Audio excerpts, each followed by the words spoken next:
Welcome to the Esports Central Podcast, a dignified affair in which we tackle the esports issues of the day. This is episode number 47, and it's very important that you listen to us because we're always right about everything. How's it going, guys? Except he was wrong. I thought, except Glenn. Glenn is always wrong. Don't shift the blame on me. Glenn, Put on Glenn, you. is just Keep it. Glenn can't be right. You have to be wrong. Okay. That's Well, I like you that. see I all the like that. options are all wrong, but I'm more wrong than Glenn. So we'll go through the names. I I was accept that. kind of expecting Kaameel to be my hype man there. I mean, I've got the look going You know, on. I but- thought you were going to go in like, yo, it's your boy axtremes, yeah, coming in hard. And then you're like, hi, guys. And I was like, oh my God. I thought you were going to have some cultural appropriation shit, but instead it's just like some fucking white guy talking, man. I was subverting expectations. I was trying to do my best Ryan Johnson impression or David Benioff kind of vibe, where you expect one thing and you get the other thing, but it's much more shit than what you're expecting. We're so deep on this show. I think we're just That so was into that this. was a really good take, Ax. That was actually so good. You could honestly brew tea with that level of intellect. Like, I think The problem with the David Benioff one is that you sort of have to go with you actually have to build it up pretty well at the start and then become shit. I thought You my just accent started was out pretty shit good, and though. kept being shit. So Hey, we had 46 episodes. Oh, so you think 47. I'm saying 46 episodes building up to this one, building the community hype. and brewing tea. Brewing And tea. brewing tea. Stir that pot, homie. Building community, building animosity. It's what we do on the Esports Central Podcast. As I said, episode number 47, and it is for the 20th of June, in case I didn't say that. I don't think I did say that. So welcome to the show, everybody. We've got GK, Kaameel, Chicktay, and Profeci. It's not Profeci Gaming, it's pronounced Profeci. So that's everybody who's, I mean, you've heard their voices before. I'm axtremes. You've heard my voice before. You just haven't heard me doing a very mild, lordly English accent. Because the problem is if I go too over the top on it as well, it becomes a horrible stereotype. So that's the problem with accents, isn't it? But there's all sorts of problems with esports, and that's what we had to talk about. And we also had to talk about the good stuff. The problem is the good stuff. It's boring, isn't it? tends to be. It tends to be, but. I learned my lesson the hard way in South African esports. Okay, the one day I went out of my way just as Sonic joined BV. BV had that huge result, and I was like, oh, okay, I'm gonna do an interview with Sonic. It's gonna be hype. I'm gonna be professional. It's gonna be good. I did it. Nobody gave a fuck. Like a week later, I make some drama ZA Dota shit stain video, and that thing was booming, yo. It's like, okay, this is what the community wants. I've Why- observed why- this. Yes. Why do we think bad news? Like, what's that joke? It's like a bad. It's like I good feel like I news know what travels. joke you're Like talking good news about. travels slowly, bad news has wings. Yeah, that's probably true. Exactly what Kaameel's talking about, though. I've actually observed this phenomenon when I used to make videos, which has been a few years now, actually, if I'm really honest about making videos. But I remember I would get a South African player on or like a tournament organizer or somebody and do these videos called Looking Back. And I made quite a lot of them. They were quite hard to do as well because it's hard to sort of track down, as you know, Kaameel, somebody who'll actually talk to you and will take 2 hours out of their time. And sometimes they don't show up and sometimes they mess you around and all of that. And you do those and like the views aren't really there. And you think the community's interested in the stories of their players because everybody says, it's about building up the players, building up the storyline. So I freaking tried to do it. I was like, I'm going to give back to the community and build the figures in the community. And nobody watched the freaking videos. But I just put a microphone in front of my face and just talk to camera and, very low tones because I'm recording it at 1 a.m. or whatever. And people lose their mind. And it just gets so many views. I'm just like, they want to get angry at what I say. They don't want to actually have storylines built and hear about this storied player's long career and his fantastic accomplishments. They just want to hear me say something so that they can disagree with me and shout at me on Twitter. So, that's what sells, guys.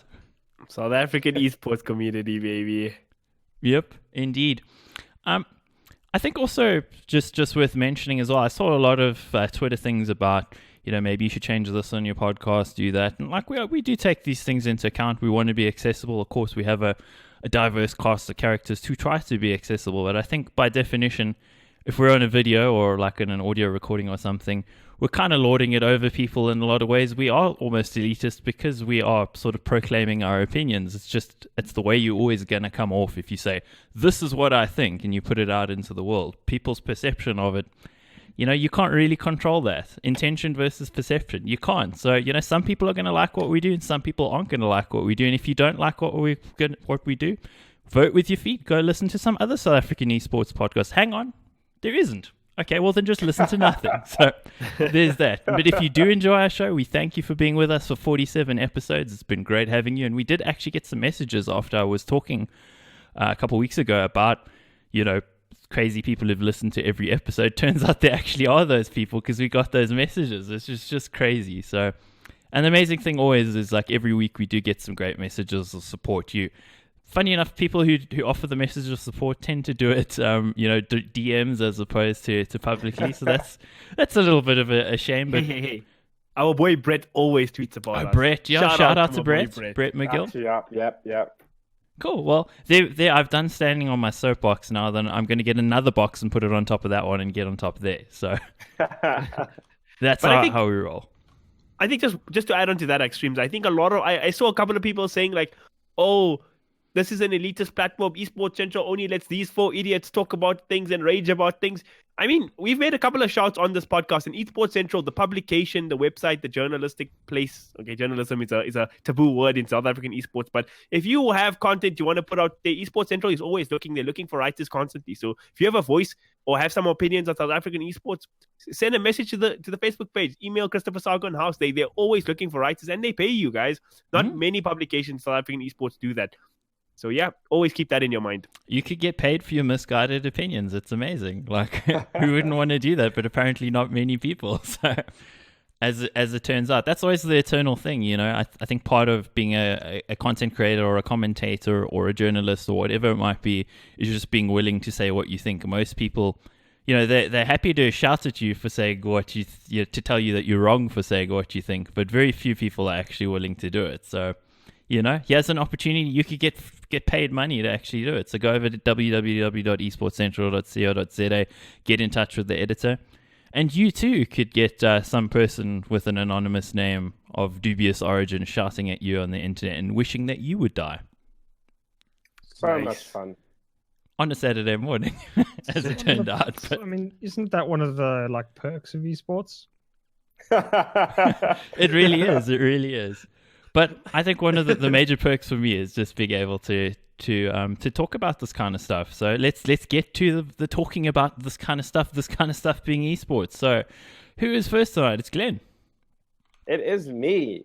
And it is a topic that we are all very, very familiar with. So I feel like in this regard, ZA Esports is really up there with the international standards. Epic Games, so the headline reads, Epic Games has allegedly failed to pay competitive Fortnite players prize money. Obviously, South Africa's definitely in the running for the best. So we are leading with the international standards. So good job, everyone. But yeah, so long story short, pretty much there was a post on Reddit, on the subreddit, kind of put out this information that Fortnite, Epic Games, specifically, have not paid competitions all the way back to 2018. And obviously, I mean, mid 2018. That is a long time away. This is their $100 million or $100 million prize pool thing that they said they were going to be pushing money into. Exactly. I mean, it's everything from pre-World Cup test events, secret skirmish in February, the summer skirmish, and apparently names big players from Fnatic, TSM, E11, Team Secret. A lot of them sort of claimed on Twitter in mid-May that they hadn't been paid for some tournaments. And then so the author of these posts of the post kind of said a lot of them still haven't been paid. So Epic Games sort of responded by saying they have a blog post where they kind of detail how to get your prize money sped up, the information they need from you. So good on them to kind of answer back, which a lot of people don't seem to do. So that's kind of cool. And so they also have a sort of a tournament payment status. So it's quite a cool way to hold themselves accountable, where they show kind of all the tournaments dating back as far as the 15th of July 2018.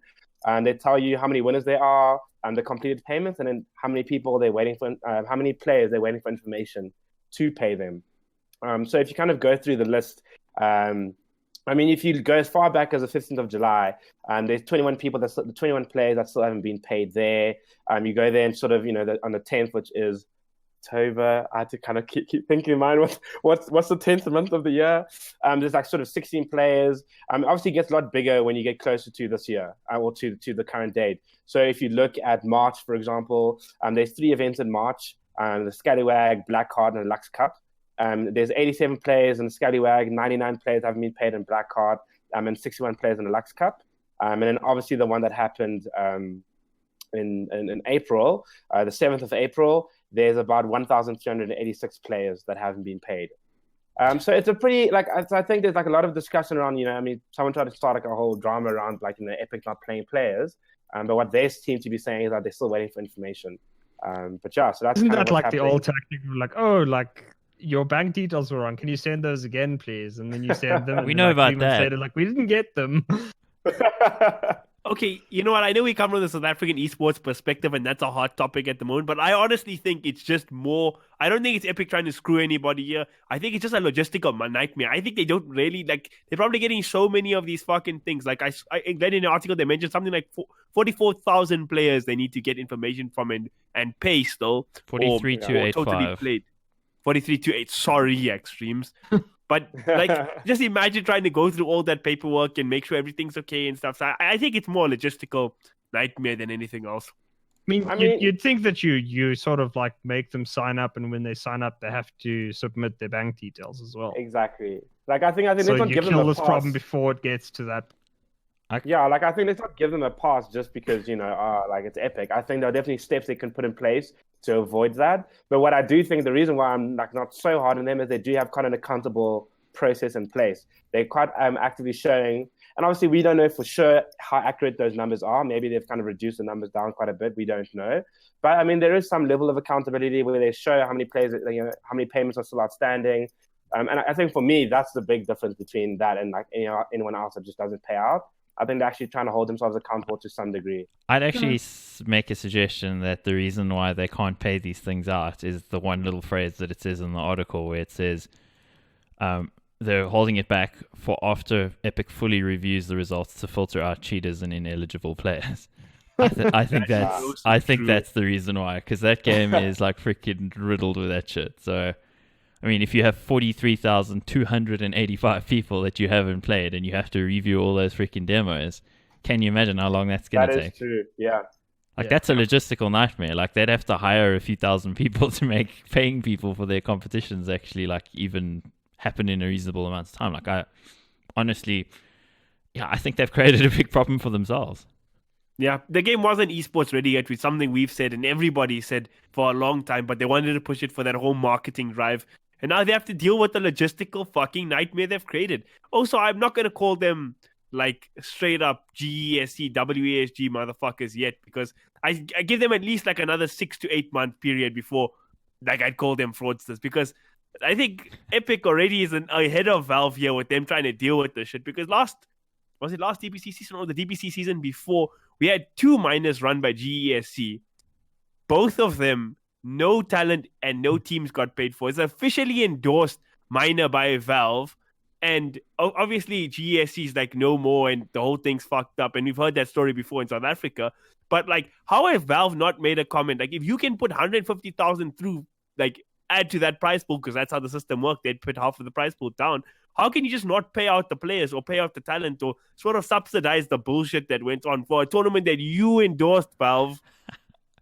I feel I want to quote a wise man by the name of Profeci, who told me that getting angry with Valve and its inconsistent behavior is like getting angry when the sun rises in the east and sets in the west. That's a good quote, Profeci, but fuck you, Glenn. Fair enough. I don't know. It's just I mean, I'm certain that Valve's probably done something in the background, but it's you just often wish, could you just tell us what you did rather than just keep quiet about it? Because I know that people have claimed before that when people are Valve hasn't paid us out, and Valve's no, we paid you guys out 2 days afterwards, and then it's it turns out some shady third party thing that stopped the whole transfer, or it took the cash. But it's Valve is generally pretty good. They just never tell you anything, so you're left to sit and wonder for ages. And then when they finally do respond, you're like, you do realize you could have mentioned this to us 5 minutes after you did it, and we wouldn't have like wait 9 months, get massively upset, burn down buildings, and then you like pop up with like a 5-word reply. See, I was always under the assumption that Valve doesn't care about our idiot opinions, right? Nobody cares about the Reddit guys. Nobody cares about the Twitter guys. Nobody cares. Valve don't care about that shit. But I always thought behind the scenes they used to chat to TOs, they used to chat to players, and they have historically in the past. They've had that sort of players meetings and stuff. But with this GSE thing, right? They have no communication with players, no public statements. I haven't heard anything about them communicating with the TO themselves that's gone bust. I think. Even like if you look at the majors this year, when I spoke about the Disneyland major, yes, there was that prize pool criteria. If you put down 500,000, they will put down 500,000 as well, and you can host the major. But I don't think there was like classifications or requirements on like venue, like transport, I don't know, security, all those like events things, right? And I thought, like, okay, no, there's no way Valve haven't said anything. Then when they released their new DPC season, like, oh yeah, and when you're sending through your proposals, all you people who desperately want to waste your money in hosting a Valve tournament, just be sure to tell us how you want to do your venues, etc., etc. That's what they wrote in their fucking blog. Like what you weren't talking about that before. What you say? It's like what you guys weren't talking about that before. Exactly. It's just like, what? That is wild. Yeah. I mean, like, you in some ways you do have to admire Valve sticking to their policy of like absolute non-interference. But it's like in other cases you just like, you could make everyone's life so much simpler if you just but you know what I mean? Like, you just have to do something. Just like, it doesn't matter what it is, just do something. And it'll make everyone's life simpler. But it's like, nah. We're just not going to say anything. We're going to sit in the corner. We're going to listen to all the conversations, and we'll change that way. It's like, but like, please, just a word. Like, do not quite their subreddits would be if Valve actually just spoke up about anything that it does at any point in time. But I think they're probably doing it for the community. Like, we need to give them content for their subreddits. You know, like, where's all the drama posts going to be if they like say, oh, hey, by the way, we heard you. We're dealing with it. Everyone's like, oh, wait, what? Like, I feel like for me, Valve is an inspiration on like how little fucks to give about anything. Like, they're basically sitting in like in a burning room, and everyone's like, "Have you called the fire department?" And Valve's like, "Have you called the fire department? Like, what are you doing? What's happening?" There's the Valve person with a notebook making notes about everybody's reaction. You know, like even the whole thing with Seb, even the whole thing now with Seb and Solo and the whole thing. Everyone obviously was kind of like, you know, where's like, you know, Solo's kind of called out Valve, like, hey, you need to like react to this really racist situation that's happened and, you know, deal with it. And everyone's like, whoa, Valve hasn't said anything. And then we found out later, oh yeah, they've all been having conversations and moving forward together. And like, again, it didn't even come from Valve. Like, it's Solo himself had to say, oh, by the way, Solo and I saved myself and Valve. So don't you think you could like pull off like a huge con if there was something involving Valve where you could just be like, yeah, I spoke to Valve and they said it's cool and, you know, this is the rule that they've changed and all that shit. And people would probably believe you because like Valve wouldn't say anything. That's when they would come out and then you'd get ultra. Yeah. It's like those situations back in the day when you had those like CSGO pros were like VAC banned, and they're like, no, it's BS, and we've been like in contact with Valve, and like they say it's not legit, and they're gonna like overturn it, and then Valve comes out and it's like, no. Whenever we get a VAC banned player and they they apply to us, we usually respond within 3 days as to whether that's a legitimate or an illegitimate VAC ban, and then it gets overturned. That guy's been fighting for 9 months. You just like, mate. But that's like, they have no balance. Like, I feel like they either just sit down and go like, don't want to do anything, and then when they come in, they're like, all right, since you made me get up off my fucking chair, destroy like everything. It's like napalm the whole thing. That's like that old whoa. Grumpy old man vibe where it's like, do I have to get up? It's like Gaben's like, all right. I'll read the subject line, ban everyone, it's fine. Definitely, I don't care. They're basically like your dad is like, don't make me get up. Because the belt is coming. Yeah, so I would just like to commend Kaameel on his uncanny ability to take any conversation from where it is to being about Valve. Well done. honestly so true. But I feel like Glenn given the best Valve. Like, this was the best Valve discussion we've ever had. It's hilarious. The most on point. You're gonna break the podcast. Hey, we all have our roles to play, Kaameel. Stop agreeing with me on Valve. That doesn't work for our... Fuck you, Glenn. No nonsense. I hate you. Okay, carry on, actually. Yeah, I mean, to get back to the original point, like, I do like the fact that Epic has basically put up a webpage saying that, you know, here's how you get paid. These are the people that ask last. And it's like they are taking some responsibility. It's just like, it just remains to be seen whether that's actually legitimate or that's, you know, just another of the endless list of esports payouts that that don't get paid out because your bank details are wrong, or can you send the invoice again, and etc. etc. Sure. Well, I feel like we have literally been victims of that before. Eh? Wow. Yeah.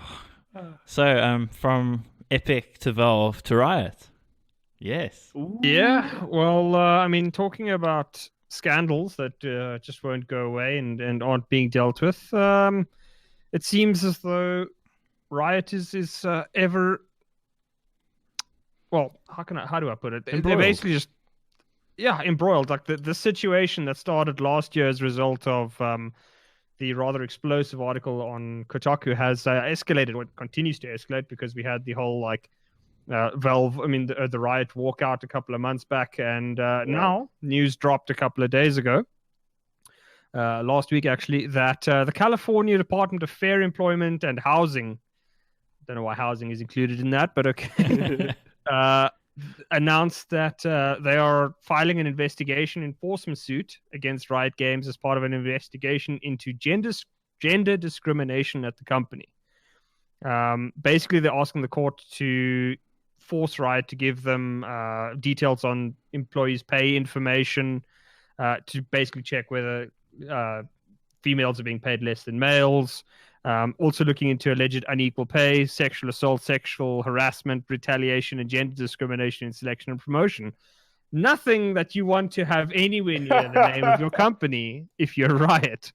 So yeah, this situation, obviously, I mean, the investigation began in October of last year when the story was first broken, but Riot hasn't been shown to be doing much about it, and I mean, this problem just keeps getting worse and worse. So there are some real issues that Riot is going to have to sort out, and in a big hurry. Now, they've done a couple of window dressings of late, you know, show, we're changing, we're sending this random high-level executive on, what do they call it? It's not discrimination training, it's like sensitivity training and all the rest, which is like, that's not going to solve how not to be a douchebag. Yeah. Like, the problem is, it just seems as though, like, this is part of, like, the roots of Riot. You almost have to, like, rip out the entire you basically have to, like, rip out the entire tree at this point of Riot to like start this all again. And I think that's so important what you say. It's really Riot's problem is the top-down culture, right? And the issue is the guys at the top don't want to walk away, because I feel like, and it sucks, because I feel like it's going to be a problem that keeps coming up with Riot Games. It's going to keep being an issue that keeps going on. I mean, you look at, for example, like look at Uber. The CEO, the founder of Uber, like, also had a terrible culture that he created, and made really toxic culture that also was around gender discrimination and just generally just being a really toxic shit human being. And so what did the board, and like, I mean, obviously, luckily there's a board that went, you know what, you're actually harming the company, get out. And they brought someone else to come in. I mean, he did an even worse job, actually. Surprise. But again, the point is that they realize you have to actually cut it off at the head, because it's a top-down issue. And I feel like until Riot Games, like, you know, Murrell and them decide, you know what, actually, we're maybe not right to lead the company at its current state, this is going to keep going on. And even the stuff with the window dressing they've done, when your employees are like rioting, like literally doing a protest, I mean, like, that's just showing that they've done absolutely nothing, like, of tangible value that employees can go, you know what, you guys are actually trying. It really means they've done jack shit.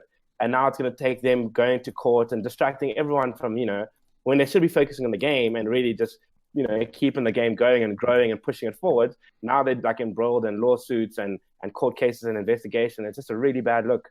I mean, especially, like, if you just read these statements, so it's like, in the suit, the DFEH says that Riot has impeded the investigation by withholding basic employment data that employment laws require employers to maintain. So basically, they've given, so the DFEH has obviously requested a whole bunch of information from them, and one of the things that they've not received is, things like pay slips and salary schedules. So you can't actually see, does X male, programmer number one get significantly more than X female programmer number one, and they do the exact same job, exact same level of competence, exact same level of responsibility. Like, that's not cool. Like, people should be paid according to how good they are. If one person is better than the other, sure, by all means reward them. But like, if they're on the same pay scale, exact same job, exact same responsibilities, like, there's no cause for them to get less just because. Yeah, and I think it's not exclusive to Riot either. I mean, and it's not exclusive to game. I mean, this is like a global issue when it comes to sort of, and that's why the gender wage gap is like a thing. Like, it's definitely not exclusive to them. I just think it's like, obviously, well, one, we're obviously an esports podcast, and that's what we're going to focus on. But just the way they've reacted to it is just being so abysmal. Like, and Riot's problem is also laughable how bad it's been. And the problem is, Riot's always been like, the champions of like, we have to create an anti-toxic environment in our games, and they've been like, we will control your thoughts. Yeah, like they've been like, the knight at the head of the pack, basically running around declaring everybody else to be evil because of things they're saying, and it's like, people in glass houses really should not start throwing stones at this point, because like, your house is pretty damn dirty right now, mate. Yeah, and Riot Lad is a perfect embodiment of Riot. I mean, that was the guy that was all about social change and social conditioning and really trying to like rehabilitate negative players. And then when we called it the light hammer, like when he comes and smite people down when they would complain, the same way, with CSGO involved, where they got like, league players like, oh, I got banned, I didn't do anything wrong, this so unjust, and he'd come up with the logs like, boom, yeah, bam, bam, bam, and we all laughed. And then the guy's basically a psychopath. Yeah. And one of the most abusive, one of the most abusive people you could ever imagine, like. And it just is the embodiment of Riot. I mean, that's the guy that was supposed to condition players, and who, again, to your point, was very preachy. Like, Riot has a very preachy attitude of, we like to rehabilitate our players. Like, that is like, fuck you, low priority queue. We don't care about you. Go play with other toxic people. And Riot try to be better than everyone. And then next thing you know, they're like one of the worst offenders. But they had that whole thing a few years ago as well, where they were trying to basically experiment on the player base. No, they did. That if, they did. Basically if you do this, then, the game will like pair you with these sorts of people. No. So basically what happened is that they would issue, like, if you were guilty of certain things or reported a lot in games, then like they sent you a questionnaire, which it was like a psychological profile of like, does playing games make you angry? It was literally like a psychological profile that, you generally, when you fill that kind of stuff in, that's like personal information, right? You can't do that without like having a lot of clearances in place. They were just like, no, we're going to be running like a social experiment on our gamers. Just like, okay, then that's pretty wild. That's pretty wild. So, anonymous social study finds that gamers are toxic individuals. It's like, no, I mean, it's literally, it asks a guy, it would like, you'd get a document that you had to like fill in, like, say you like raged in game, and it's like, does like do you rage because you're angry? Do you rage because like the game made you angry? It's like, it literally goes through this whole list. Are of, you like, does the unhappy game with your life and your level of employment? employment? Yeah, it's that kind of thing. It's just like, no, maybe a guy just gets home after a long day of work where he's had to deal with morons and like, jackasses, and he gets into a game and he has to deal with that for like another 20 minutes. He's just not going to handle it anymore. And he's in a relatively anonymous environment. He's going to let loose because A, it makes him feel better, and B, he's just dealing with some frustration. So it's like, is anonymous. Yeah. Let's ask our Riot CEOs and all those motherfuckers what their psychological profile is. B, do you think you're special because you got a high A, do you think you're special because you got a high position in the company? B, do you think you have a high position in the company so you can just go around and sexually assault your workers and grab them by the balls and pay your female staff less? Just all around be a bad human being? If so, then you should go fuck yourself. Yeah, I think they should apply their own formula to their company. It should be good. So this article, like what it also has at the bottom is it has this update from Riot's response where they say basically that the DFEH isn't being responsive to them. So literally, there's a press release from the DFEH saying, "Listen, we're trying to investigate these guys, and they're not responding to us." And then Riot's response is to say, "Well, they're not responding to us." It's like, what? It's a bizarre situation. It's like basically the corporate version of "No, you." It's like, it's the excuse of like, "Why didn't you phone me?" "No, I was trying to phone you and I couldn't get hold of you." Hey, it's like, what? You know those days of Mixit, like where someone sent you a message you really didn't want to respond to, and you know how if you disconnected, like the message would completely clear out. Yeah. Like I feel like that's right. Just going, "Oh, DC, what did you say?" And then they're like, "It's like DC. Sorry, what did you say? Sorry, my connection's really bad.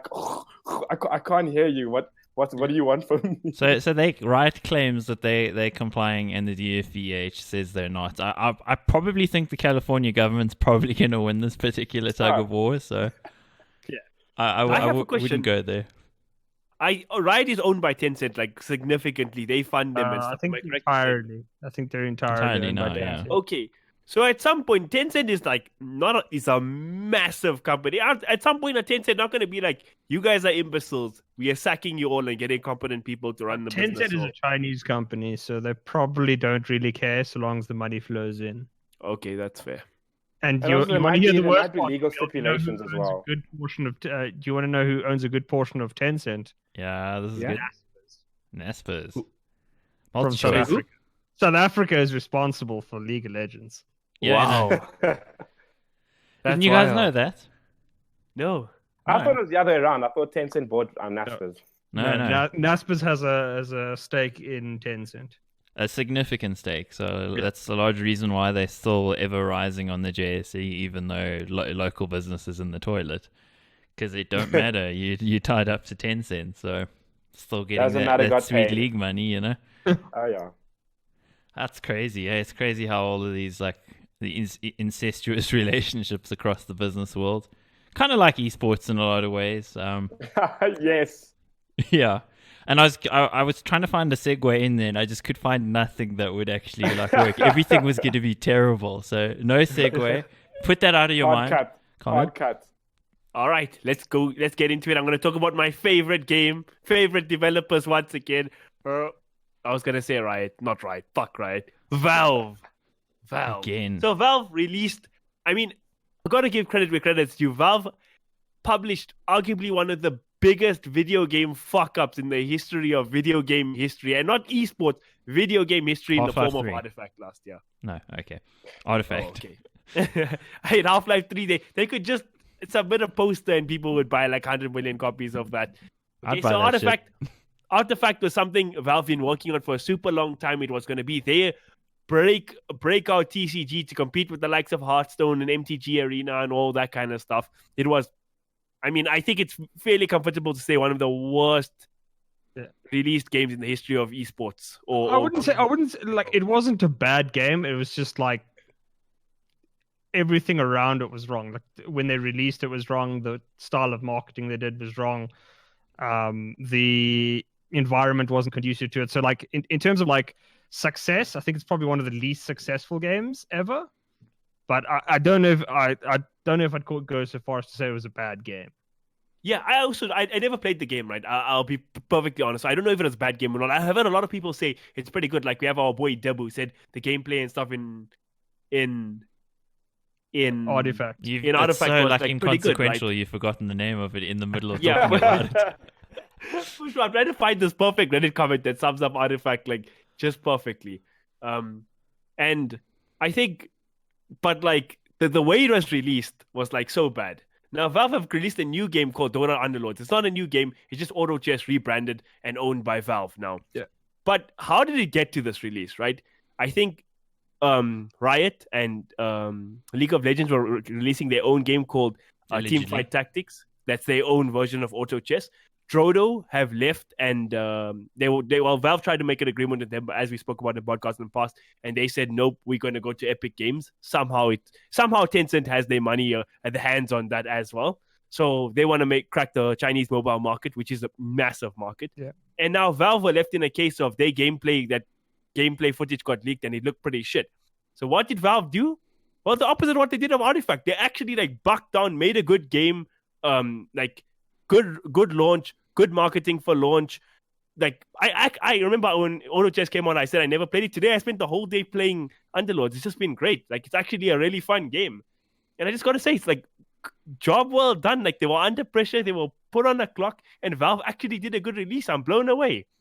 But like, it's not the first time either they had to deal with that. I mean, we know like the history of CS:GO. When 1.6 was around, and like that was a game that everyone loved and played, and it was just it had this huge, back then relatively huge sort of scene. And then like Source came out, and everyone was just like, "Fuck that shit, that's horrible. We hate that game. We don't want to touch it." And then kind of when CS:GO came out, again the reaction was also kind of like, "Well, we're not really going to want to move on."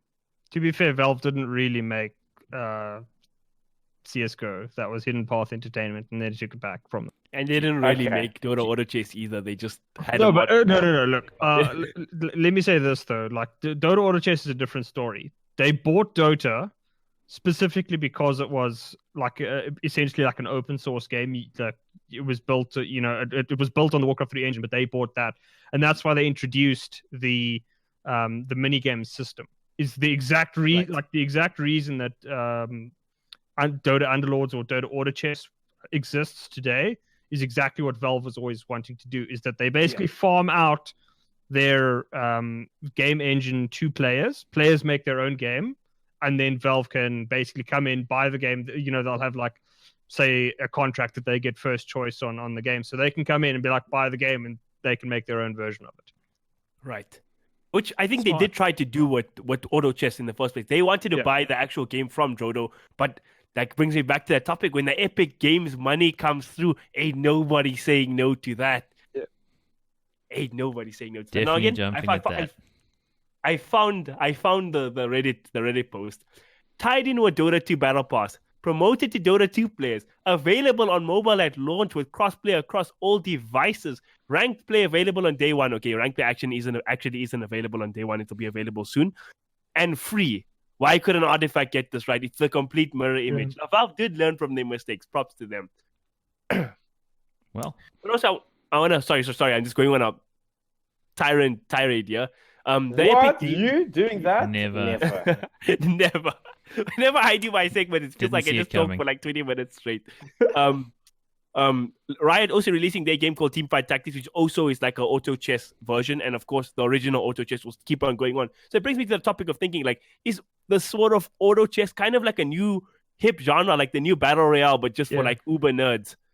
No, it is basically like just the next thing. I mean, everybody thinks like, oh, everybody's making a copy of like PUBG, and now it's everybody's making a copy of auto chess. It's like, you do realize that Dota and League of Legends are essentially the same game, and then there was a game called HON that also existed at the same time, and then 5 years too late, Blizzard came with Heroes of the Storm, and like, this, like, it must be said that games in general, there doesn't seem to be a lot of like innovation in them. It's all derivative. It'll take like the same game and then just put like a vague spin on it, which will be slightly different.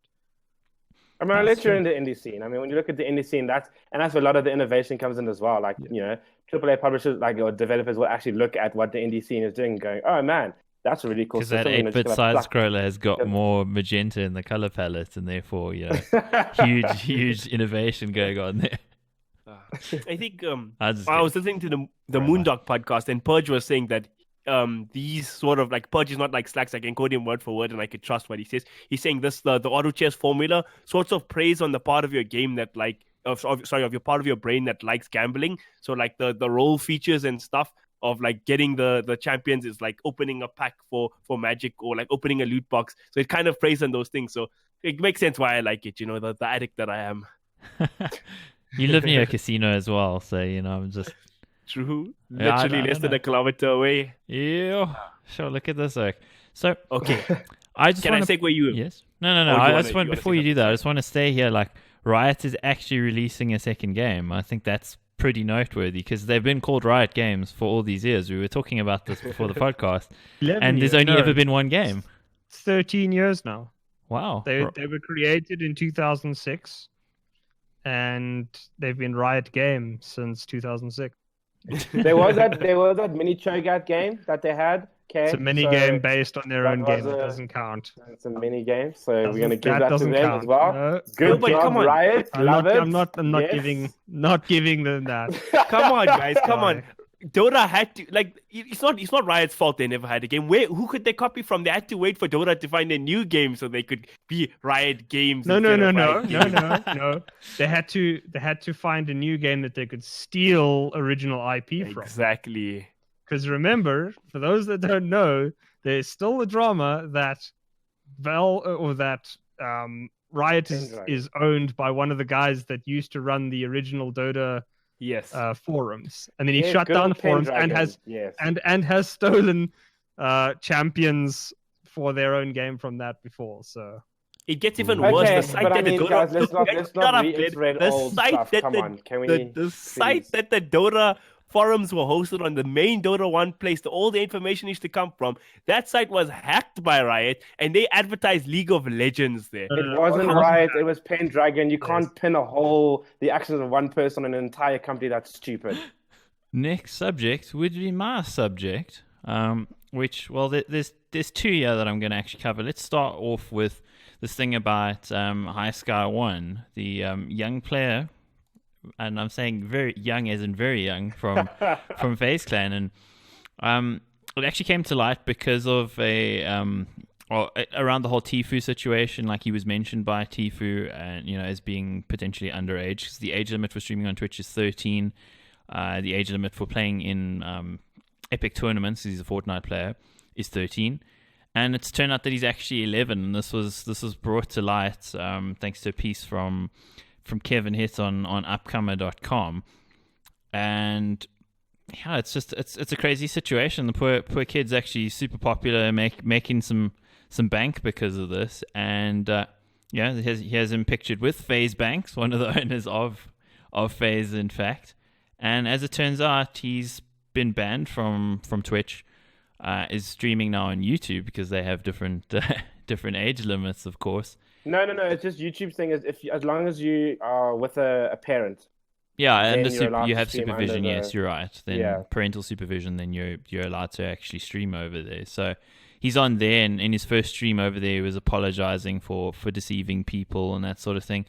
It's interesting to me because, like, I don't really want to comment too much on the legality of it all and whether FaZe is bad for signing him, because they knew what they were doing. So let's be honest, they would have known how old he is, all of that. So that without question is a bad thing.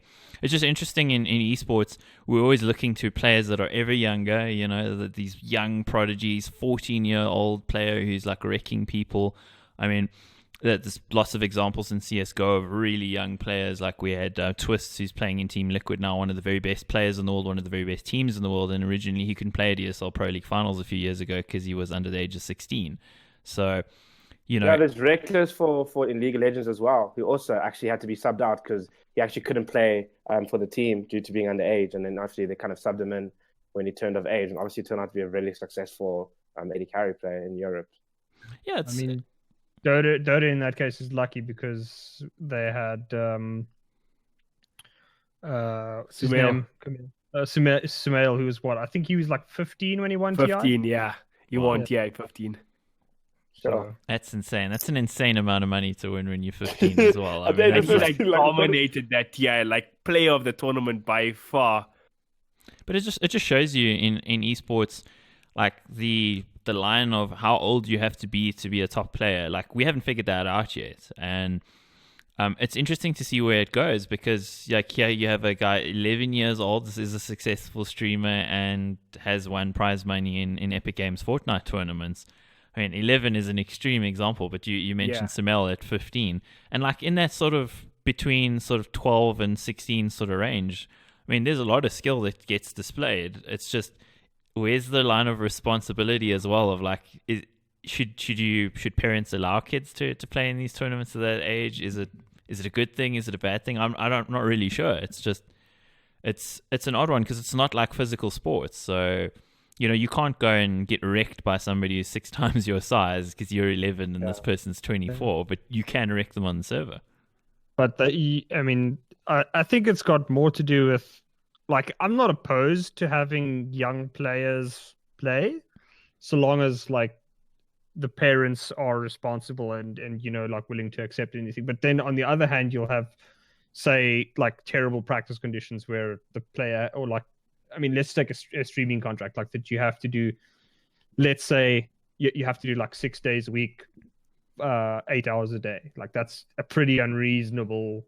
You can't do that as a minor. You'd have school, that sort of thing. Yeah, but I mean, you'd have parents that are willing to exploit their child for that. Yes. I mean, this is the kind of thing that would happen in Hollywood with young actors. Like a well sought after actor like someone like Macaulay Culkin. If you go and read his kind of story, it's pretty like horrific what like his father did, and all the rest. So like, there does have to be a balance between like how young can this kid be. And how much responsibility can the parents take for giving him the chance? Because and I think, yeah. Sorry, I just want to add, like, I just think also, like, to that point, like, that's like really important developmental years, right? And I mean, if you are like not really socializing as much as you should, or the kids, or kind of doing what we call normal things, and I put that in inverted commas, but those are the times you really should be like kind of figuring out yourself, learning social skills, those kind of things. Like, yes, okay, we've moved away from the stereotype of gamers like, basement dwelling, like nerds that are antisocial. I mean, we can clearly move away from that. But I do think it is still quite harmful to the growth of a kid when you're so young and you're putting so much time into it.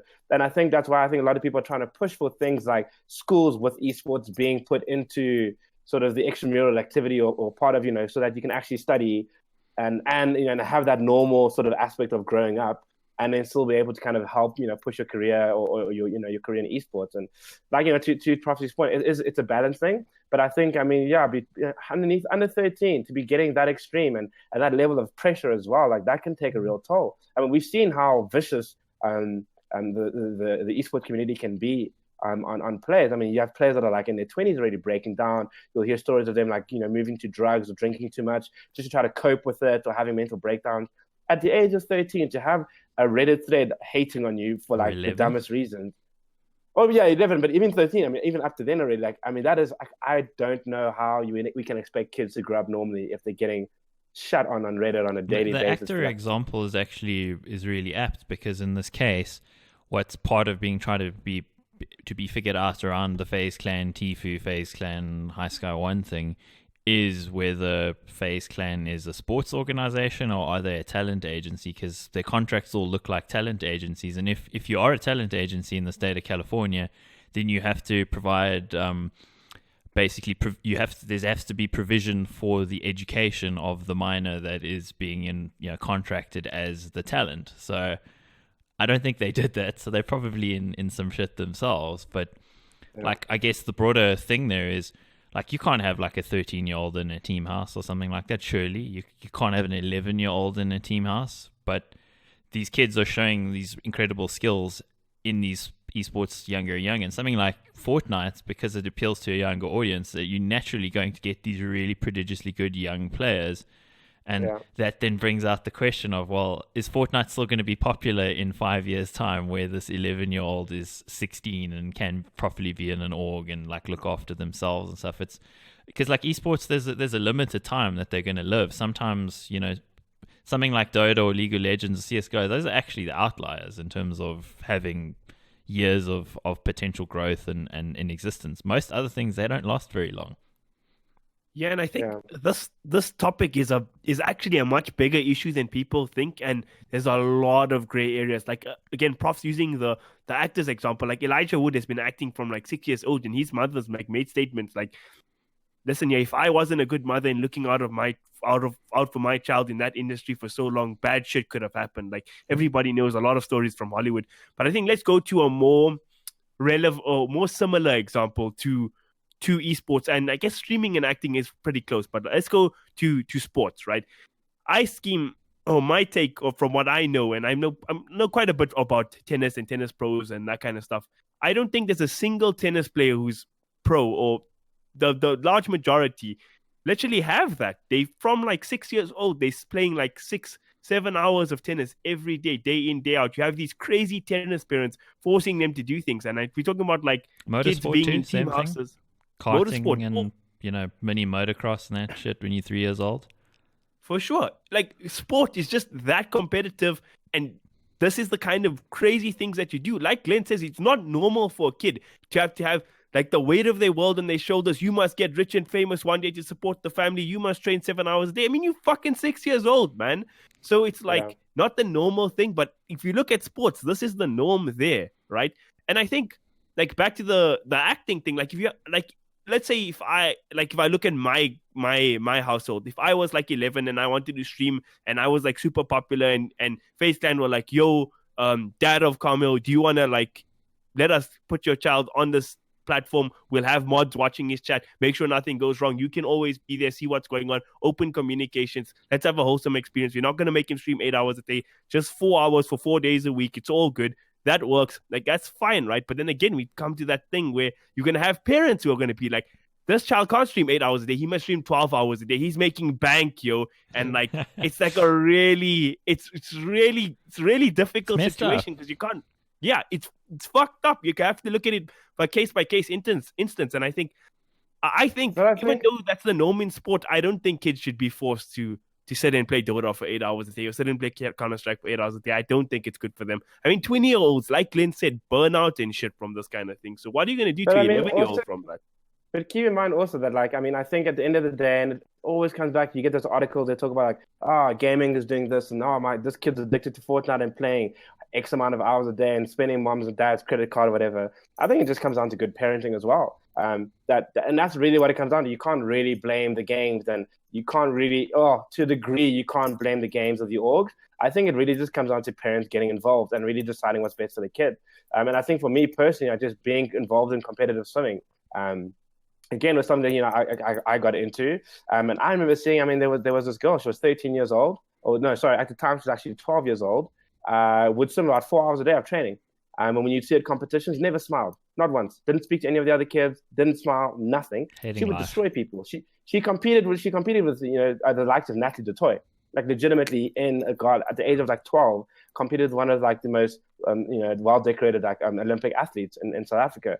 And again, it comes down to, but the parents are there, so maybe that was their choice, and we don't know if it's hers or not. I mean, I'm not going to try to speculate and talk about parenting, especially I have no kids experience, thankfully. But I think it comes down to the parents, and that's really what it is. And you hear cases, even League of Legends, where a kid was threatened by the org, the owner of the org, where he was like, "I'll take your mother's house," because again, if you're the breadwinner, there's that leverage now. Because if the kid is a breadwinner, they now feel sort of compelled to also push themselves because the family relies on them and career. It's a huge thing where their kid is the sole breadwinner, and so that puts a lot of pressure on the kids. That like they shouldn't be dealing with that kind of decisions and pressure at such a young age. But sometimes they're kind of forced to, because that's the only way the family can survive. And then you come to that ethical dilemma of, do you take away the only source of income that the family has for the benefit of the kid, but are you benefiting the kid if they can't afford anything anymore? It's a really tricky situation, and it's something we have to talk about at some point. Yeah, I totally agree with you on all those points. I guess the interesting part for me is, like, let's use the example of somebody like Lewis Hamilton in Formula One. Like, his whole story was him with his dad. His dad was his manager. Then a few years ago, they had like a non-amicable split and everything, and now they're not sort of together. But his dad sort of started him in motorsport, worked 3 jobs to get him through, and actually pay for the karting and all of that. You look at his success story; he's one of the most decorated world champion Formula One drivers, and because he's successful, you can look back at it and go like, oh well, him and his dad, they did the right thing, and he's passionate about the sport and he loves it and whatever. But for every Lewis Hamilton story, I'm telling you, there's all these stories of people that you've never heard of, where they failed horribly. Their parents forced them into it, and eventually they start to resent each other and hate each other. Maybe they did love it in the first place, but if you don't have the success story, then you just blew like literally millions of family money to try and make it, so... Yeah. And the problem is you can't operate when you're dealing with children. You can't operate on the ends justify the means. It's there's too much potential for things to go massively wrong. Yeah, it's a weird one. Like I'd say 10 years from now, if let's hypothesize that Dota 2 is still a thing. Maybe it's Dota 3 or something. I don't know. But let's say there's still a TI, and now it's like $200 million or some crazy shit, because it's always going up and up and up. And there's this kid who started playing Dota in like 2014, and he was 6 years old, and he's been training for the last 10 years, and now he's 16, and he goes and he wins TI, and he's had the lifetime of training, and his parents are in his corner and everything, and that's a great story. But you'd look at that in isolation and go like, oh, that's amazing. And then, but if you were to rewind it 8 or 9 years, you're like, what the frick is this parent doing? They're forcing their kid to play Dota every day. Like, what the hell? Like, it's just the line between it is so freaking messed up, eh? It's so crazy.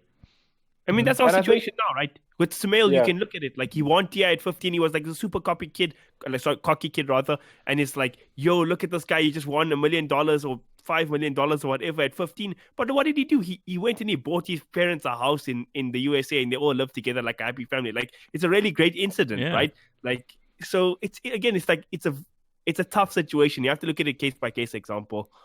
Sure, we're but I think one of the points that also that got brought on is just also that we're coming to this age where a lot of gamers like that grew up playing games are now becoming parents themselves. And I think that's also going to create a really interesting dynamic where a lot of people that are not opposed to games and understand sort of esports and have also been in it themselves, I mean, they're now going to see the point where their kids are now sort of at that age. I mean, you already see now a lot of, you get like Twitter accounts where the parents literally have their own Twitter accounts, often causing a lot of shit for their children, which is actually quite awkward. But you see a lot of parents already just embracing it fully. I mean, League of Legends, it's a common thing where you just see normally like the parents will have their own Twitter accounts and actually actively being part of the scene and almost being mini celebrities themselves.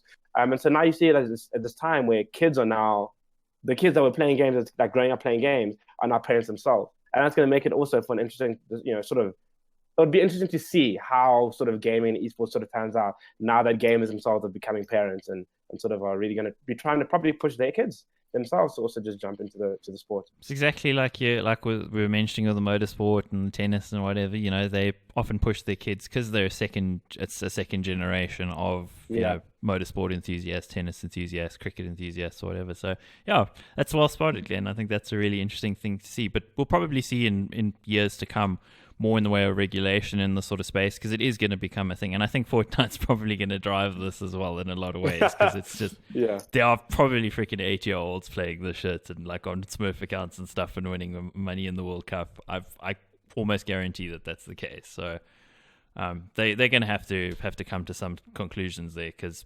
certainly the 13-year-old age limit probably doesn't work for that game. It needs to be enforced. It should be. I agree. I absolutely agree. Let's move on, because I think we've been on that one for a bit long. Let's talk about mobile esports, because some people say mobile isn't an esport. Glenn famously wrote an article back in the day and said that, because throwing him under the bus now. Woo! That was okay. No, I did. I was that elitist gamer that said mobile gaming isn't real. So. It isn't real. Okay, well, I don't know if you can even find that article anymore because the website kind of. Oh, lucky you, eh?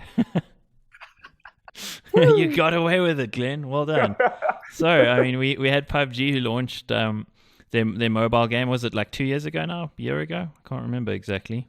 I think it was late 2017. Yeah, late 2017.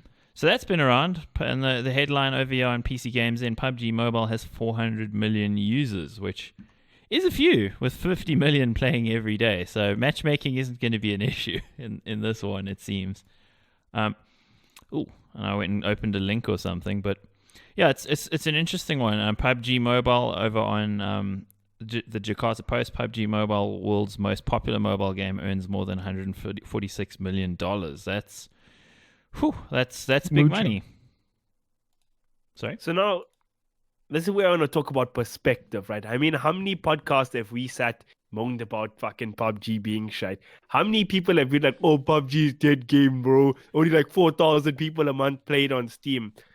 But this is actually one of the most successful games in the world, right? You just didn't actually know because it's not your market or our market. Yeah, but that was not the PC necessary. And I was also speaking a lot to the cheating scandal that was happening. I mean, there was a time and place where that was an accurate statement to make. because they weren't dealing with the cheating side. They weren't dealing with the cheating. And then I think with the rise of Fortnite coming out and the rest of the battle royale, there was a time where PUBG was looking a little shaky. They weren't pushing out content fast enough. They weren't dealing with the cheaters well enough. They've clearly bounced back, and props to them. But I mean, there was a time and place where it was absolutely accurate to say that PUBG was failing or flailing, really. But they managed to steer back the ship. They're probably in the PC props to them. context are probably the best battle royale to watch from a spectator point of view, because let's be honest, most of them you can't actually watch. Yeah, and I think even when I reviewed, when I reviewed PUBG when it came out, ported to console. So I reviewed on the PS4. I remember saying, at the time, I thought, I didn't really care much about PUBG. I'd been playing a lot of Fortnite. Then when I reviewed Black Ops 4, then I obviously played sort of Blackout. When I played PUBG, I was actually in my review actually say that it's a really, really great, well done game in terms of the realism, in terms of the audio design. It's a great battle royale, if not one of the best. And I did say the problem was it just took too long to get there. But again, luckily they've bounced back really well. They've really jumped into the mobile market, and they've done exceptionally well since floundering a bit. So, of course, we're not talking necessarily about the esports side of it, mentioning mobile. We're just saying, listen, PUBG Mobile is massive, and you look at those sorts of numbers, you'd almost feel like there's got to be a PUBG Mobile esport thing happening at some point, because with those sorts of player numbers, that dwarfs what you have on the other platforms. Well, again, according to Sir Action Slacks, now this is another guy from the Mood Dog podcast. I wouldn't take his word to the max because it's Slacks, but he was saying that in Southeast Asia, or actually Zayori saying that in Southeast Asia, it's super common to see mobile PUBG tournaments and that kind of stuff happen. So I think there is actually a big market for this kind of side. Maybe in the Western Hemisphere, we're still way behind and don't really understand the mobile yet. But I think in China, Southeast Asia, India, hopefully South Africa at some point, it could be massive. It already is massive just looking at the numbers alone. I mean, the thing is, the thing to remember with mobile as well is that the barrier to entry is much lower, because for the device, many kids have so many kids have a smartphone these days. It doesn't need to be a fantastic one. It just needs to be something capable of playing PUBG. And so long as it runs on that platform, I mean, you'll have hundreds of millions of people playing it. So that is one thing. Sorry, I was saying, but Red Bull also did have a tournament for Clash Royale. Mm-hmm. They actually did have a tournament. I mean, there was a South African player. I think John Haig. I can't remember his gamer tag. Sorry. Well, actually won the opportunity to go over to, was it Katowice or something? You can't even remember. Someone in Europe, but he got flown up to compete in that. And I mean, obviously, no one really talked about that. But I mean, so the West is kind of there. But I think also, Profeci, to the point of it being quite accessible, there is the other downside that you need to sink a lot of money into it in a lot of the games. Because keep in mind, mobile gaming was obviously that's everything, though. Yeah. I mean, I don't think so. I feel like the reason why people hate mobile gaming, and that was definitely the crux of my article when I initially wrote it, was that it's designed to take money. It's designed to sink a lot of people's money. And that's why people don't like that, because it's not designed to be a game to be played for fun. It's designed to take money. That it's turned into an esport is, that's great, and it's got a huge player base, but it was designed very much to do that, to bring in big players, to create whales and take the money from them, and that's not a great look. I mean, to say that a mobile game is designed to make money is a bit of a... I mean, isn't that the point of gaming in general? To make money? No, but I think what Gabe's trying to say is that sure. Maybe the practices, maybe their practices are a bit more messed up, but at the end of the day, that is literally what a game is meant to do. It's the game might be great. It's meant to make money. There are whales in every game. Go and look at the people that spend obscene amounts of money on the international compendium, or on CS:GO skins, or on League of Legends accounts.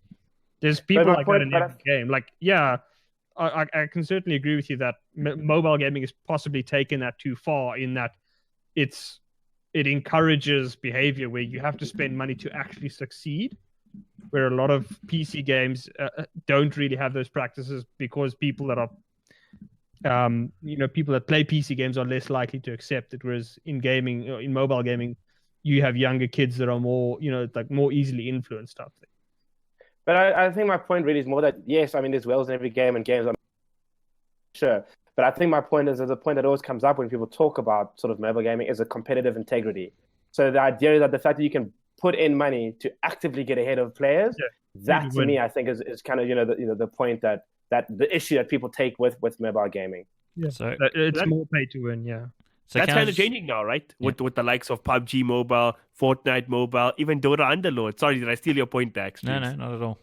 I actually just wanted to say, if anybody's confused with what the hell we're talking about, we're not talking about PUBG esports. It's just to show that there's a lot of money in mobile games. We're trying to just talk generally about mobile games. I wanted to say that near the beginning, but then we just sort of went into it. So, like, if anybody's confused, like, what the hell? Why are they still going on about PUBG and mobile games? It's just generally the point of mobile games. Like, here's some numbers that illustrate how big this is, just from one game. And, one game that maybe has an esports component, but maybe isn't heralded for it. I mean, Clash Royale has the big esports side of it.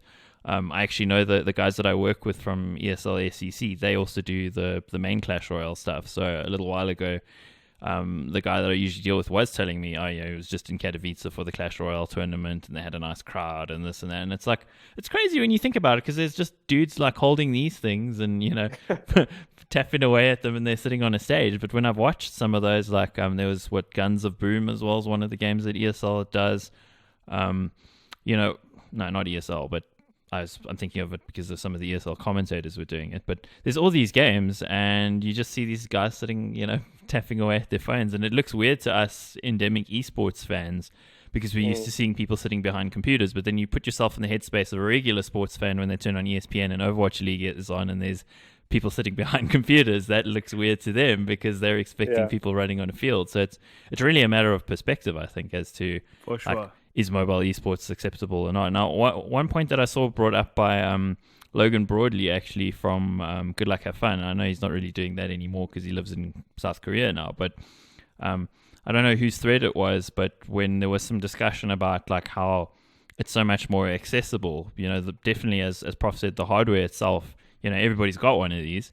That's definitely accessible. But the thing that he was saying, which I thought was a really good point, was what he sees walking around in Korea is like everybody's got their phone out on the train, like on public transport, and they're playing games and they're doing things on their phone. But there, the access is more the fact that data mobily is so cheap and so accessible that you can do that, like while you're on the train or wherever. Whereas, like, we know that in South African data costs, you sure as shit aren't going to sit on the train playing PUBG Mobile, because that is going to chow data like anything and cost you a lot of money. So I think in South Africa, that's still a barrier to us. Like, certainly. It is a barrier, but even that's changing, like with the introduction of Rain, even though they have all their problems. Even Vodacom and MTN, to get data now is a lot cheaper than 5 years ago. Like, no, it's a lot cheaper, but it's not like a I get what you're saying, a free kind of thing. Because like if you think about internet access in other countries, it's like to the point that it's almost like an afterthought. Like, if you tell them that you're capped, they're like, what?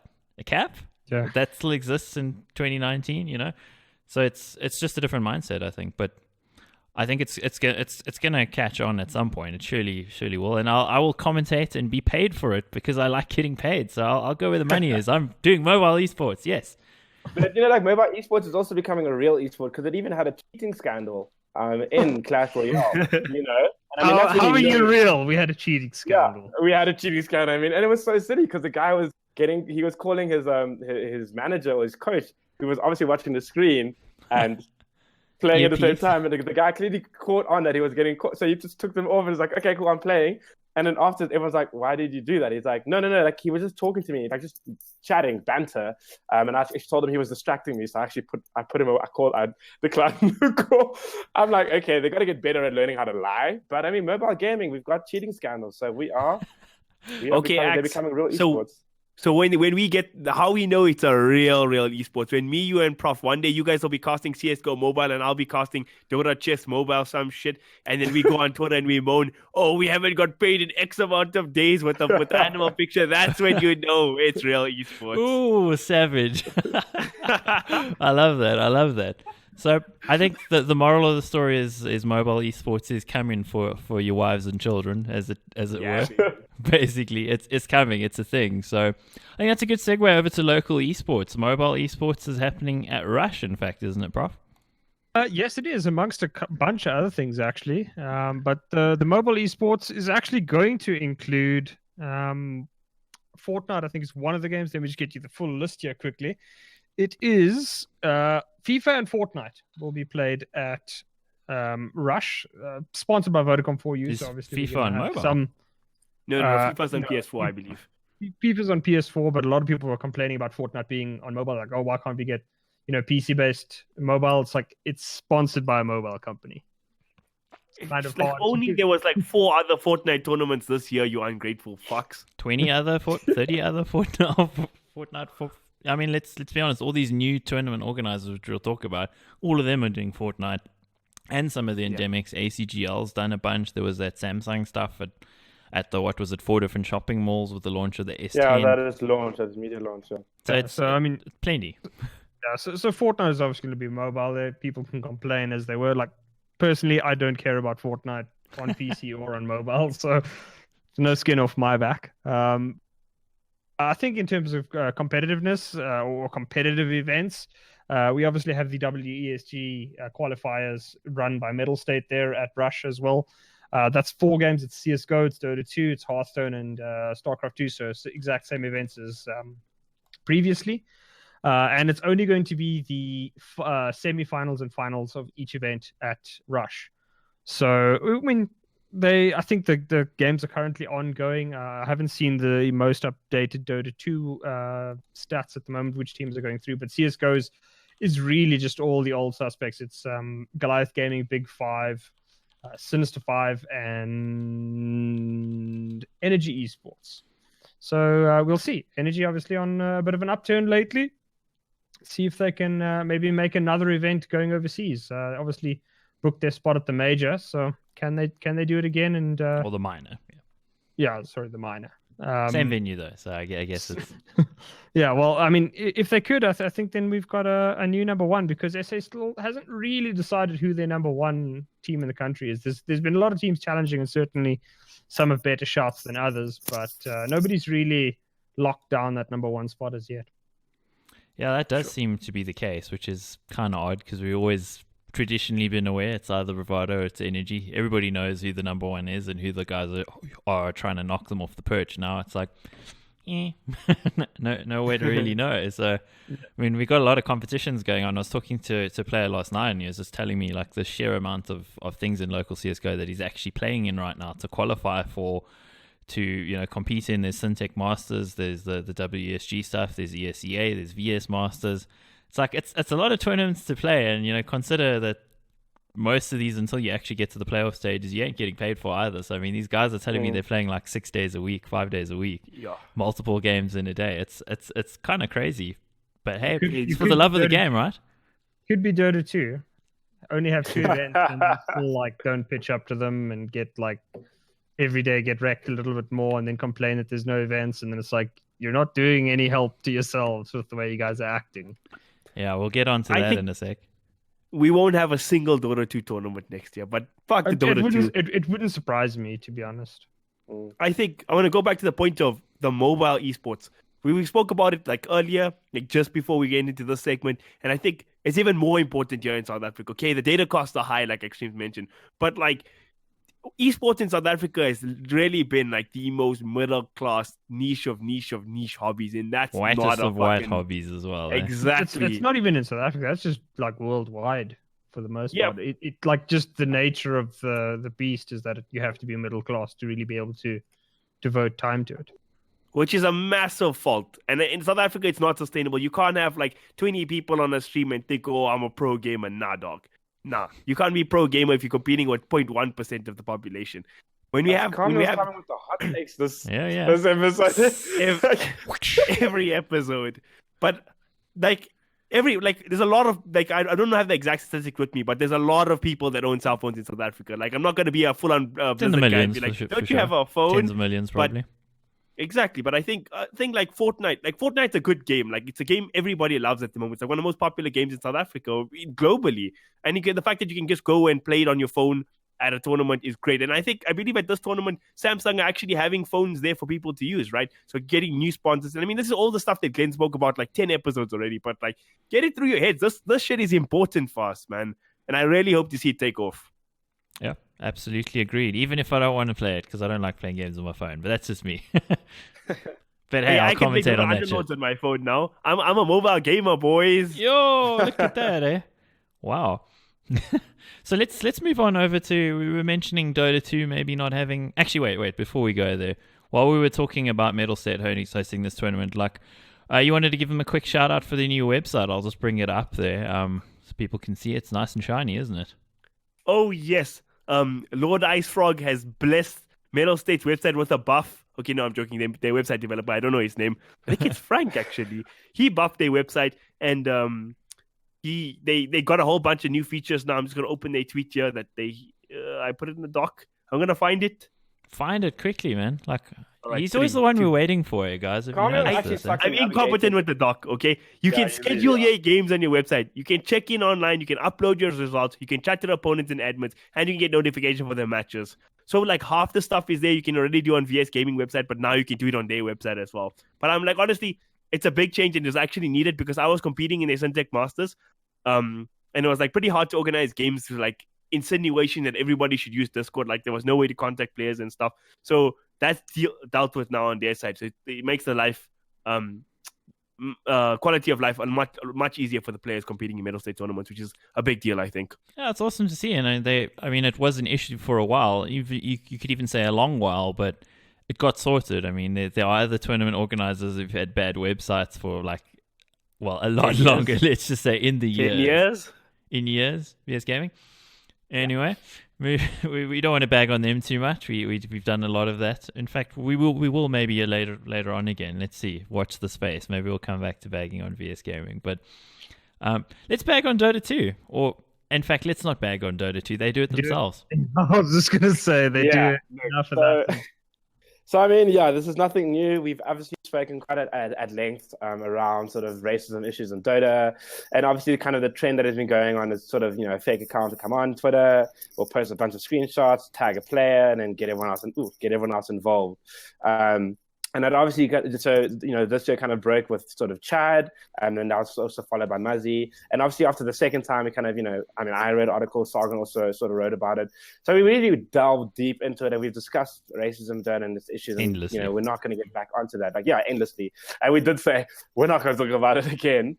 But obviously, again, a fake account sort of brought up another player and exposed them for racist chat and just negative behavior. And it's just like, at this point, really the way I feel about it is just we're being used as a weapon. And it's something I sort of, I've tweeted about already. I'll bring up your tweet, actually. Yeah. And I've kind of just said to the Dota scene, sort of the way I see it is just that, sorry, let me actually just open up, I can't read it. But I just say kind of like, using journalists as sort of your little vendetta machine, sort of getting old. If you had the same level of energy fighting racism as you did winning personal vendettas, the scene would be in a healthier place. And I just sort of followed up by saying, I don't write hit pieces. I don't think that's anything that's something that we do. We don't actually try to attack players for fun of it. I think we talk about real serious issues. And if you want to destroy your scene, you can do it on your own. And so I don't think it's something we need to engage on anymore, because I just feel like it's just turned into a thing, like a way to fight each other, which is pretty sad. And to Kameel's point, I also don't see much of Dota happening locally, given the way that they behave. I mean, Anthrax himself, so sorry to cut you off there, Prof, tweeted, when you see your scene is dying, but you still have time to start another fire just so you can piss on it, Dota equal dead. Like, that's the owner of a TO in South Africa just saying, like, he's hosting 2 Dota tournaments this year, and he's like, why should I do this? Like, why? I mean, you just need to look at how many teams even enter his competitions. So remember, like, they have to go to sponsors. They have to ask sponsors for money. They have to put up a pitch. They have to get people that are like willing to organize the event. They have to put time and effort into organizing events for a specific game. Why would you do it when like 10 teams enter? Just think about it like this as well. Like 2 years ago, exactly 2 years ago, WOG had their team house opening. I went to it, I made some videos about it, I wrote about it, and it was all very impressive. That's the crown jewel in WOG's sort of, teams, because they were the Masters winning team from 2016. And it's all this investment going into it because, we should invest in Dota. That's just 2 years ago. Where are you people at now? Like, what have you done to your scene? Like, to me, what's sad about this is, as you say, Glenn, they're trying to use us for personal vendettas, which we will no longer engage with. Like, literally, they can go and burn now. We will no longer talk about them or have anything to do with them. And when it comes down to it, the fact that you Dota players, what you took from us talking about racism at such length and delving so deeply into the subject is, oh, here's an opportunity for us to fuck each other over. That's what you took from it, not let me stop being a piece of shit and try to improve myself as a person and improve my scene. You didn't take that. You just took let me be a cunt to other people.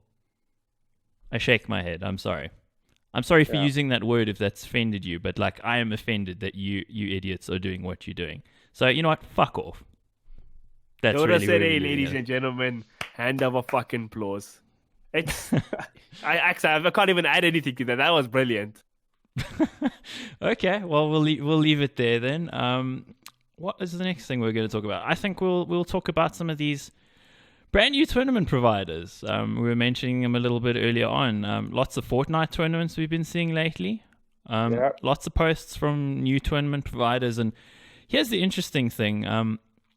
They're generally asking you for some money to participate in their tournaments. 250 Rand per person, maybe 500 Rand per team. There's all these sorts of things. So bottom line is what they're doing is they're saying basically crowdfund our prize pool. And I can see that as being a legitimate way to go about it if you don't have any starting capital. But it is a thing that guys are doing at the moment. And we've seen some sort of varied community reactions to this sort of thing. Some guys getting upset and some people seeing quite supportive of it. So let me just bring up a few tweets so you can guys have a look at. I'm not going to necessarily comment too much on the specific tournament providers because our limited interaction with them is, making fun of their spelling and things like that. So let's have a look at a couple of these tweets. So never before seen prize pools. 1,000 prize pools. Yes, there was that one. That was Sage Entertainment SA. These guys. New account again. I think they closed the previous account, didn't they? Yeah, it was Sage. They didn't do so well on day one. Let's just put it that way. Most people gave them a lot of stick. So 8,000 Rand up for grabs, and this one is actually you pay to be involved in. And then we got Odu who says on this tweet, anyone playing this 8k prize pool from potential 25k entrance fees. And Sage goes, I hope you calculated all the promo tickets and the hosting costs in that 25k. And somebody called Travis Ede says, hosting not that difficult, maybe take 1 to 2k in promotion. Twitter would be free promotion if it was a good prize pool. And then Sage goes, yes, hosting, keep in mind, Quicker takes a percentage and promotion goes along with promo tickets that have reduced prices. So there's a little exchange going on about that particular one. The numbers may be seeming a little bit out of whack. I mean, aside from the numbers thing, and it was also in that same team where someone's like, yeah, just don't take any money. Like, just take zero money and just give it to the people because it's your first tournament. Like, it just, I'm so touched by that. Like, Twitter's free promotion. No, it's not. Twitter's not free promotion. Someone has to sit there and spend time actively, designing the artwork that's going to get put up on it, writing the copy that has to get put onto the tweet, and then sitting there, posting a tweet and engaging. That is somebody's time. What we can argue about is, sure, what percentage of that, what does that cost? What is that number? Sure. But for people to go around saying, oh, man, why are you taking profit? Like, guys, people don't do things for fun, okay? This is like a business. This is the real world. People have bills to pay. They want to make money. So, of course, they're going to try to find profit. And so when people go like, oh, but Twitter's free and hosting's not that bad, like, this costs time. Time is money. Even if your platforms are all free, even if they didn't get charged on hosting fees or whatever, it costs someone's time to put together the players, to put together the ladder, to organize all things. Like, that costs people's time, and that requires money. So, yes, there is a cost associated with every aspect. But what we can argue about is, cool, how much should that number be and how much should they take and what percentage? So we'll get into that in a sec. I'll bring up another tweet here from Ace Gaming.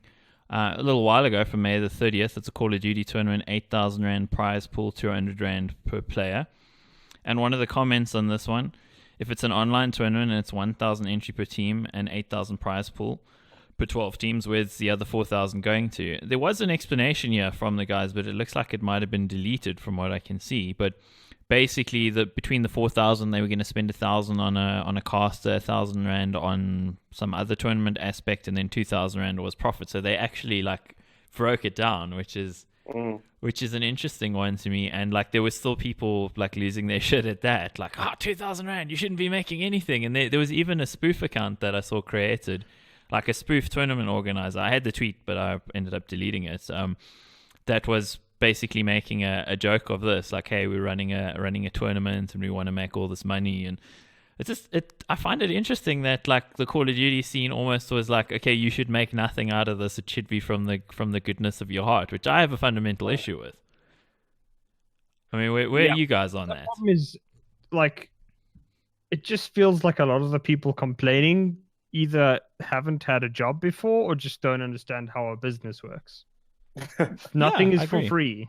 Like, I tell you what, if I made 2,000 Rand out of organizing a tournament, I'd be like, what the fuck am I doing this for? It's just the amount of effort that it would take, all of the social media posts that you should do if you're trying to promote it. I mean, I'm not saying Ace Gaming Org don't do enough or do enough. I don't know. But like, if you really want to do it properly, you got to make other content around it, get people excited about it. There's a lot of time that would go into it. So making 2,000 Rand out of it almost seems to me like a waste of time. But I'm a capitalist. I work at a company that's about making money, and I like making money. So, to me, 2,000 Rand is an unacceptably low amount for that amount of effort. But according to the Call of Duty scene, it's too much. And like the fact that Ace Gaming even told them what they're making is also just crazy. I would probably just like not even engage on that.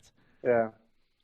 I mean, let's look at these two. Okay, these two TOs are different examples. I'm not even going to call Sage a TO because at this point, I don't know what the fuck they are. Right? They couldn't even spell esports in their first Twitter account.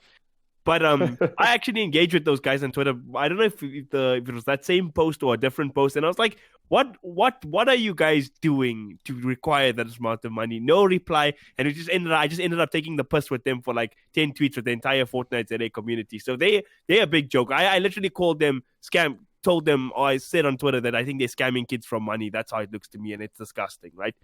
Ace, my opinion of them is they've hosted successful tournaments with Fortnite community before.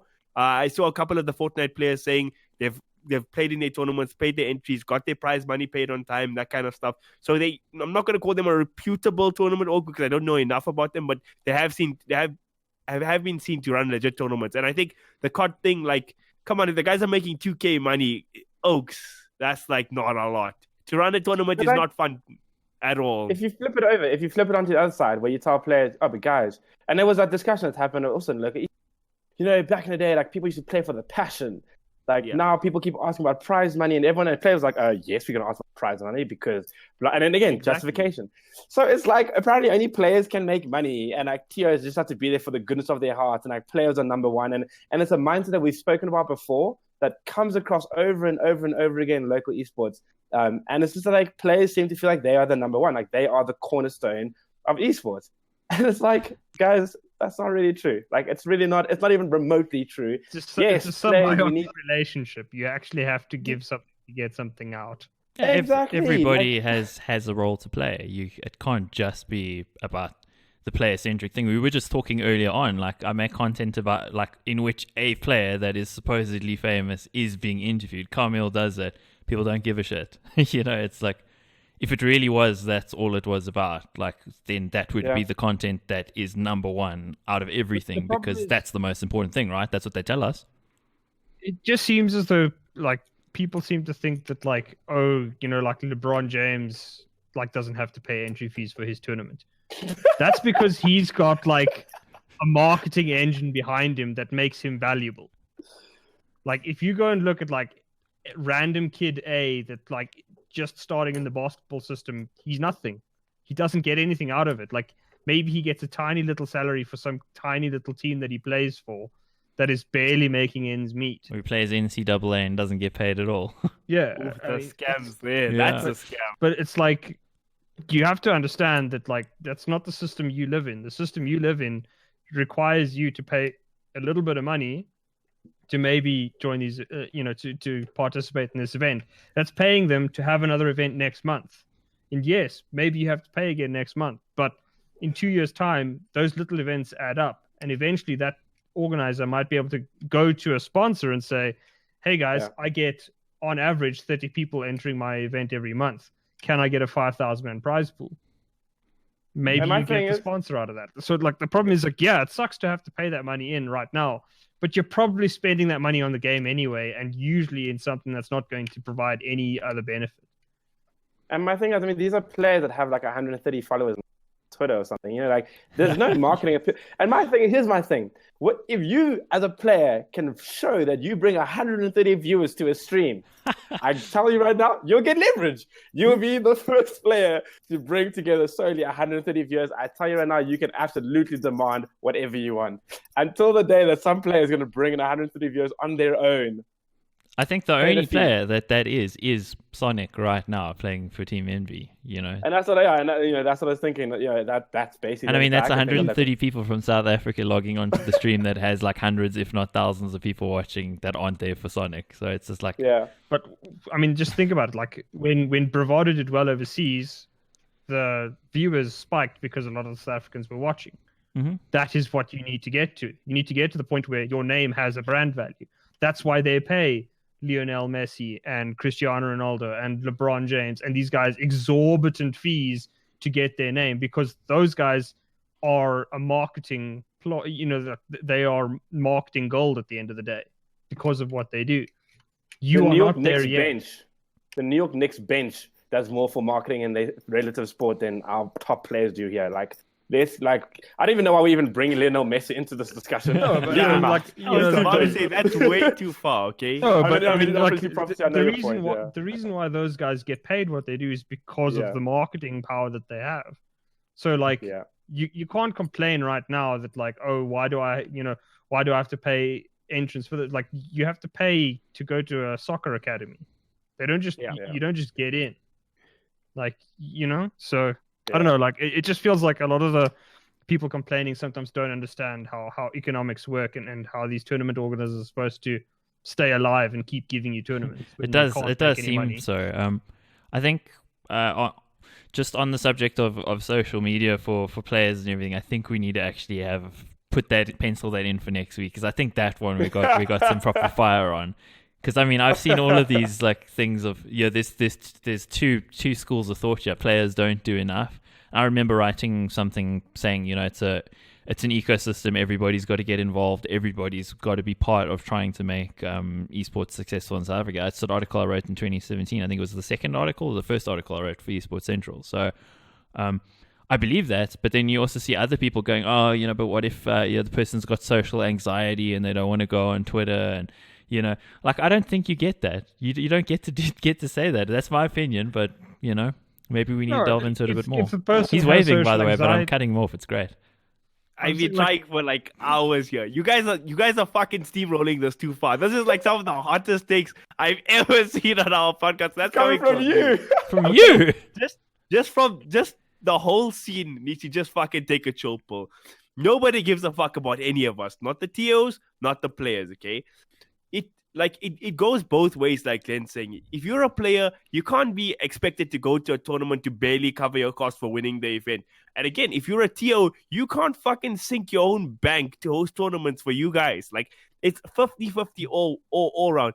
I will say that the whole scene's perception and everything is fucked for various reasons. I think if we look at our largest TO in the form of VS Gaming, what have they been doing? They've been giving us 500,000 rand tournaments for the last 3 years. And that's what people think where we at now, because ESL came, they paid $1 million. Metal State came, they paid $1 million. None of you motherfuckers are worth $1 million. We commentate on that shit. We not worth $1 million, right? We all nobodies. You just told us we have hot takes. Ronaldo and Messi here, okay? Okay, I think my take is a lot hotter. It's a lot hotter. It's like it's spicy. The point is that we have to have like a middle ground, right? Just know where you're at. Like, the discussions on the Ace Gaming stuff is good, right? Talk about it. Find the middle ground with TOs and players. That shit's good. The fucking mocking them with your fake tournament account, fuck you. These guys ran a proper tournament already, okay? So they're capable of running the shit. I mean, Sage Esports... You mocked one of the TOs. You just said that you mocked one of the TOs with the whole Fortnite community. And now you're telling people not to do that. No, but I'm saying they shouldn't do that. Like Ace have run a tournament for the Fortnite community that are successful already. So the COD community can't come now and say, oh, you guys want to try, like, put bread on the table, so fuck you guys, we're going to mock you with the fake tournament. That's what I'm trying to say. I don't know if I said that incorrectly or not. Yeah, no, I think you got the point across, but, you know, it's the old do what I say, not as I do thing, right? Sure, you're getting No, ready no, for that was parenting there, Sage. Kaameel. you That know? was Sage. That was Sage Esports. This is a different TO. Yeah. They were running this different context. It's like comparing me to Sonic. It's like we both play games, but like you guys taking the piss with me. Oh, yes, we are. So talking about taking the piss. All the times you shit on me during LOL talk, so there you go. I'll bring up another tweet from, or just a Twitter account. And why I say talking about taking the piss, Rage 20s, this logo looks a hell of a lot like the old Rage, Rage actual event like logo. Okay. This A looks a hell of a lot like, I mean, it's got like a wolf's head in the G, but holy shit.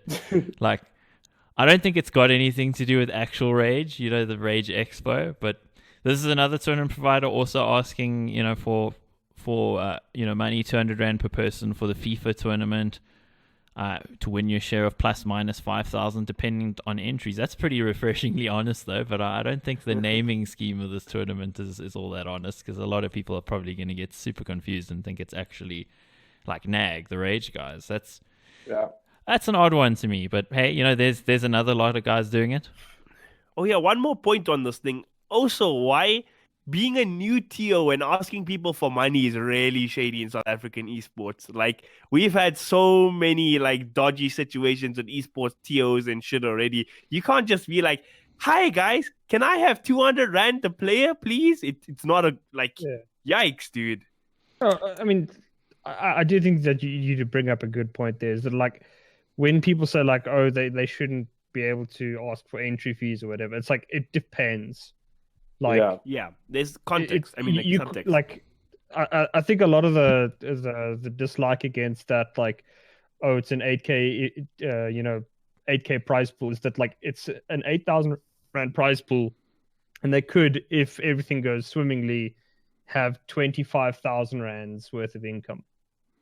So there's no indication that like any part of that 25 gets added to the 8. It's just like this is the 8K prize pool, and like that's what upsets people. And I think that's a valid point, is that like, sure, tournaments can't make nothing, but tournaments also have to prove that they're worthy of investment from players, and they have to also show that like they're not going to be greedy, because you can't take 70% of the entry fees for running costs and then give the rest out as prize pool. It's like there has to be a balance somewhere.